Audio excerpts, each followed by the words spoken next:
Nah, baik, saat ini saya sudah berada di area ini BUMDes. BUMDes ini dalam bidang nanti dalam bidang pengelolaan sampah ya. Dan kebetulan nih sedang ada yang kerja dan itu ada Pak Yus yang kemarin kita pernah berbincang di saungnya beliau selaku ketua TPK. Nah, kita coba akan bertanya nih tujuannya apa nih dibuatkan ada mesin-mesin gentong-gentong seperti ini. Kita coba tanya ke beliau, oke? Ya. Nah, nih Pak Yus, boleh tanya nih, ini untuk yang pernah kemarin diceritain ya, untuk pengelolaan sampah ya. Bisa dijelaskan Pak, ini ada gentong-gentong seperti ini buat apa Pak tujuannya Pak? Ya. Tujuannya sih buat penguapan dari mesin pembakaran Ya. yang dimunculkan oleh genset yang ada ini dengan voltasenya 48.000 ini. Nanti sebagai sarana penunjang ini teh dengan panjang 9 meter untuk menopang karena mesin ini masuk di sana untuk pengolahan plastik. Setelah di penguapan dari pembakaran tadi, nanti di sini nampak terlihat ada beberapa alat yang sudah disediakan. Salah satunya ini mesin pakan dan mesin protein. Juga nanti di sana ada dapuran sebagai dari dari pembakaran tadi akan menghasilkan beberapa jenis bahan bakar, salah satunya bensin, solar, dan lainnya gitu. Oh, jadi sampah yang dikumpulkan di sini, Ya, nanti didaur ulang, ada yang menjadi bensin, bahan bakar, ya, terus pakan pakan ikan, terus apa lagi Pak? pakan ternak. Ah. Nah, jadi salah satunya kegiatan pengelolaan sampah ini yang dikelola oleh BUMDes dan unit BUMDes. Ya. Kebetulan BUMDesnya BUMDes Fajar Harapan dengan area tempat pengelolaan sampah ini kurang lebih luas 1000 meter. Nanti di sini akan terjadi pemilahan yang akan bukan dipasok, artinya yang dikumpulkan dari beberapa RT, 30 RT, satu desa. Untuk yang pertama harapan besar bisa menopang ke harapan besarnya untuk bisa tertopangnya desa-desa yang lain, menjadikan salah satu wadah pengelolaan sampah dengan sistem dibakar, pengopenan yang akan menghasilkan tadi beberapa item dari produk hasil ini. Maka ada beberapa unit mesin dalam masih tahap perakitannya Pak. Alat sudah kami persiapkan dengan Bapak instruktur ya Pak, yang ada di sini. Itu lantai 2 memang belum pengecoran, itu masih tetap kayak seropong udara.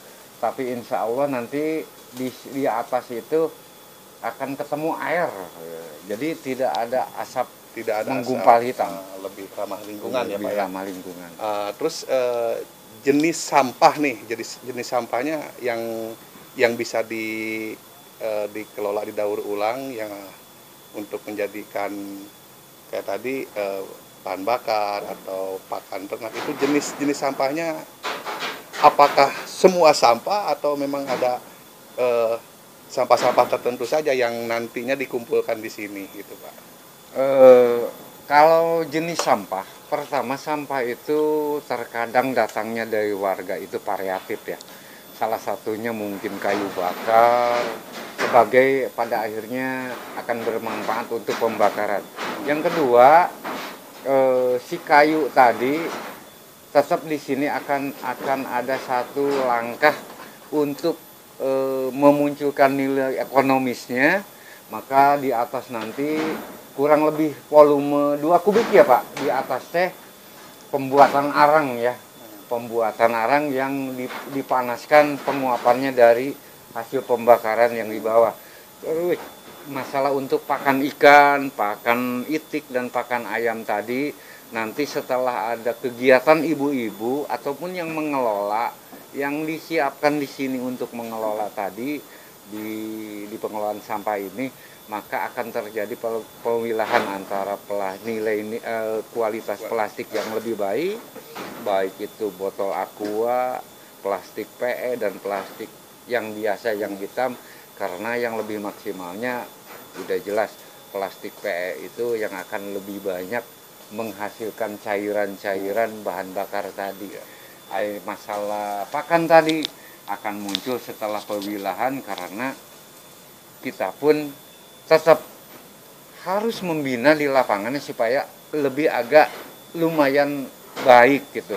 Dalam artiannya kalau sampah itu udah jelas ada nasi dan lainnya, maka itulah sebagai bahan baku yang akan menjadikan pakan ikan nanti setelah diolah menjadi pakan terapan. Ya. Terus ini kan nantinya kan bekerja sama dengan mungkin dengan pengurus tempat ya, RT, RW. Ya. Nah, terus warga mengumpulkan juga. Terus ada misal nih ada warga atau ketua RT yang sudah mengumpulkan sampah-sampah dari masyarakat terus dibawa ke sini, itu dibayar atau tidak, Pak? Pertama kita akan membina warga, walaupun di Desa Purwasari itu di angka 2 RW ini dari 7 sudah berjalan, walaupun dengan sistem sederhana, artinya dibuang, dibakar. Nah, tapi kita akan memotivasi, mengajak rekan-rekan yang 5 RW lagi untuk 30 RT itu harus setidaknya berperan bersama untuk menanggulangi tingkatan sampah di lingkungan. Maka kami selaku desa akan memberikan satu arahan dan bimbingan supaya warga itu lebih, pertama itu menjaga kesehatan, sadar dengan lingkungan, kebersihan. Adapun masalah tadi secara estimasi ataupun sistem yang dikelola oleh RT masing-masing dengan nilai pembiayaannya, apakah itu dengan cara jadi bank sampah di lingkungan ataupun memang dengan cara sistem bayar mingguan ataupun bulanan. Karena kita pun akan lebih banyak si pengelola ataupun pewilayah sampah di sini membutuhkan tadi secara perhatian kita. Pertama kita menuntut ke warga, ke rekan, pertama tingkatan sosialnya lebih tinggi.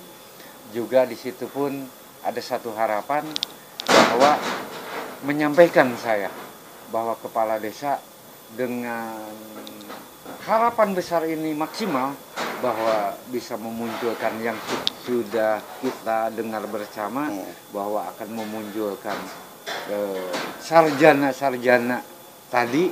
Nah, dari hasil pengelolaan sampah, kalau kita sudah bisa bekerja sama dengan antar desa ataupun satu kecamatan, mungkin itu yang bisa akan terwujud. Oke, jadi tetap ya pemerintah desa juga mempertimbangkan ke situ ya, untuk resiko jasa warga juga yang sudah mengumpulkan, yang biasanya mereka jual ke tukang rongsokan. Desa juga akan mempertimbangkan untuk bagaimana caranya agar sama-sama berjalan. Begitu. Karena kemudahan itu sudah mulai nampak terlihat, bahwa di tingkatan lingkungan mungkin ada sampah yang tidak menunjang ke tingkat sehat dan bersih tadi. Sebenarnya karena lemahnya tidak ada penampungan terakhir. Nah, sekarang dengan inisiatif pemerintahan desa menyediakan fasilitas ini, namun dengan secara modern ataupun langkah pemikiran yang lebih efektifnya, kenapa ini tidak langsung diolah? Ya, itulah salah satunya. Ya mudah-mudahan harapan kami Desa Purwasari, pertama sudah ada niat, sudah memberikan motivasi ke mitra kerja kita di lingkungan, mudah-mudahan bisa kerjasama dalam artian kerja bersama untuk menuntut lingkungan bersih. Nah, pada akhirnya BUMDes kita pun seakan-akan punya peran yang lebih besar dan aktif supaya lebih efektifnya ya BUMDes, namanya Badan Usaha Milik Desa, mempunyai hasil karena Badan Usaha Milik Desa tidak ada yang digaji ya Pak ya, karena itu memang tok ngegaji sendiri. Nah, itulah salah ngulik satunya. Sendiri. Ngulik sendiri. Oke. Ya. Terima kasih Pak Yus ya. Aduh, mudah-mudahan lancar nih. Amin. Programnya luar biasa juga nih Purwasari. Amin. Mungkin kalau dilihat seperti sekarang ini bisa jadi bukan hanya Desa Purwasari saja nih yang bakalan nanti inovasi seperti ini. Mungkin desa-desa yang lain juga akan terjadi ya gitu. Ya mudah-mudahan lah ini salah satu contoh untuk Kabupaten Bogor, Desa Purwasari ini menjadi inovasi buat desa-desa yang lain, mudah-mudahan, dan kecamatan-kecamatan yang lain yang ada di Kabupaten Bogor, khususnya umumnya Indonesia ya Pak ya.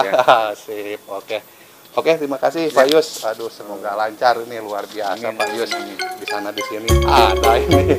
Oke, hatur nuhun.